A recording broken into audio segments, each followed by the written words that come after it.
cadrer le marché avec une structure logique.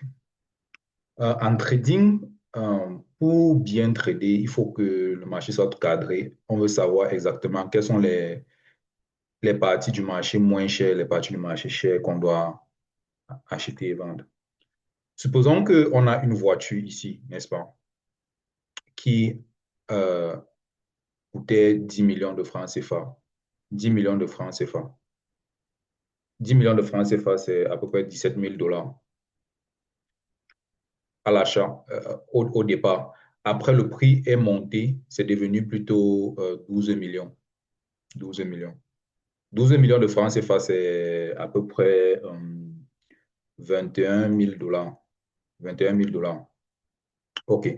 Donc, on aura une espèce de un marché à peu près comme ceci pour cette voiture qui va faire comme ceci. Donc, ici, euh, on a une barre, on a un axe ici où là, on avait les 10 millions là, ici. Et quand c'est monté jusqu'ici, c'était 12 millions de francs. Donc, ça, c'est la barre des prix. Ici, là sont les prix. Donc, avec le temps, les prix évoluent pour l'achat de cette voiture. Donc, on peut tracer directement à ce niveau-ci une zone. Ici, là, c'est la zone quand le prix était moins cher pour la voiture. Donc, pour cadrer le marché, on a besoin de la zone moins chère. Ici, là, c'est la zone moins chère. Il est très évident que les acheteurs veulent toujours acheter dans la zone moins chère. Il y aura beaucoup d'acheteurs ici dans la zone moins chère. Et maintenant, on cadre aussi le marché avec une zone où les prix étaient chers ici. Ça, c'est la zone chère. La zone chère. Donc, on repère juste le prix qui était très cher ici en haut. On appelle ça la zone chère. La zone où les prix étaient chers. Les vendeurs veulent vendre là-bas à l'intérieur. Donc, quand les prix montaient, on est arrivé sur la zone chère, les vendeurs ont vendu. Et après, on est arrivé sur la zone moins chère. Jusqu'à ce que les acheteurs veulent acheter. Tout le monde veut acheter là quand le prix est moins cher. Entre acheter une chaussure à 20 000 francs et acheter la même chaussure à 7 000 francs, on préfère toujours acheter à 7 000 francs en tant qu'acheteur. Donc, on a besoin des zones, premièrement, de connaître les zones chères et les zones moins chères. Ça, c'est la base de la base. C'est là-bas que les prix vont se retourner. Donc, les zones donnent directement ce qu'on appelle la direction. Quand tu es déjà à 10 millions, tu sais que la voiture ne peut pas être moins chère que 10 millions. Donc, tu montes, tu descends, tu ne peux pas avoir la voiture à 8 millions, à 9 millions.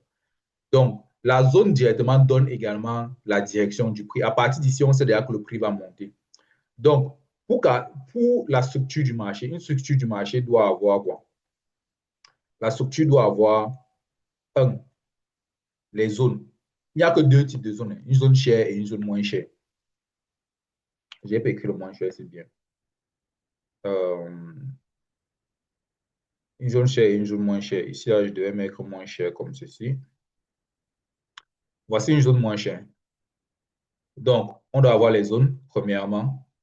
Et la zone donne naissance directement à la direction du marché. C'est quelque chose, je vais dire, automatique.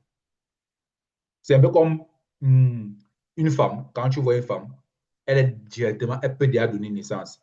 Aussitôt que c'est une femme, elle peut donner naissance. Tu ne vas pas aller voir un homme et il va donner naissance. Aucun homme ne peut donner naissance. Voilà un peu ce que je veux dire. Donc la zone est un peu comme une femme. Ça donne directement naissance à quoi? À la direction du marché. Voilà. Donc, deuxièmement, on a donc besoin de direction. De direction. Donc, le prix va donc commencer à monter, mais bien évidemment que quand le prix monte, quand les vendeurs commencent à vendre les voitures ici, il y a certains qui vont dire, certains acheteurs qui vont dire que je ne peux pas acheter à plus de 11 millions. Ici, là, ça sera 11 millions. Donc, le prix peut s'arrêter un peu ici. Après, ça descend encore moins cher. Ça monte, ça fait un peu des zigzags jusqu'à ce que ça arrive à 12 millions. Donc, à 11 millions ici, là, on va appeler ça les A plus et top. Ce sont les zones, on va dire les zones dynamiques. Les A plus et top, ce sont les zones dynamiques. Ce sont les zones dynamiques où le prix, en montant jusqu'à ce que ça devienne encore très cher comme la dernière fois, ça va un peu s'arrêter au milieu là et ça va créer des zones intermédiaires, des zones dynamiques qui suivent le prix. Donc, on peut mettre littéralement aussi ici, là, dans la structure, on aura besoin aussi de ça parce qu'il y a certaines personnes qui vont vouloir prendre retirer l'argent au niveau des zones dynamiques là. ou bien réentrer à la zone dynamique là pour aller chercher la zone extrême plus chère ici.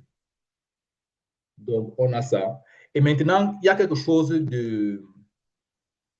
d'assez logique que certaines personnes ne voient pas. C'est ce que je vais appeler la longueur du prix.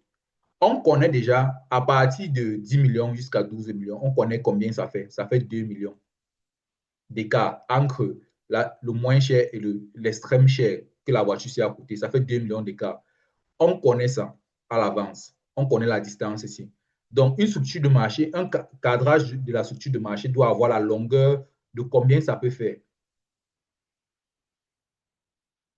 Croyez-le ou non, on connaît de combien le prix va monter.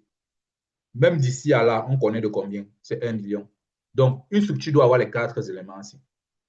Voilà donc ce qu'on appelle la structure du marché. Voilà la structure du marché, la longueur. Ici, là, c'est la longueur. Donc, la longueur de l'écart. On connaît. Donc, ça, c'est la base de la structure du marché. C'est sur ça qu'on va travailler. Donc, je vais enregistrer l'image ici que je vais poster directement dans le groupe. On a ici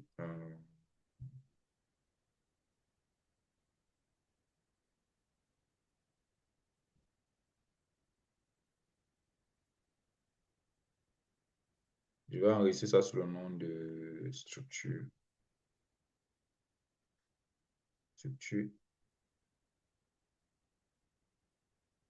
FR. OK. Donc, voilà, structure du marché.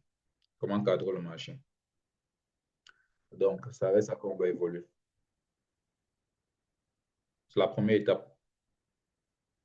OK.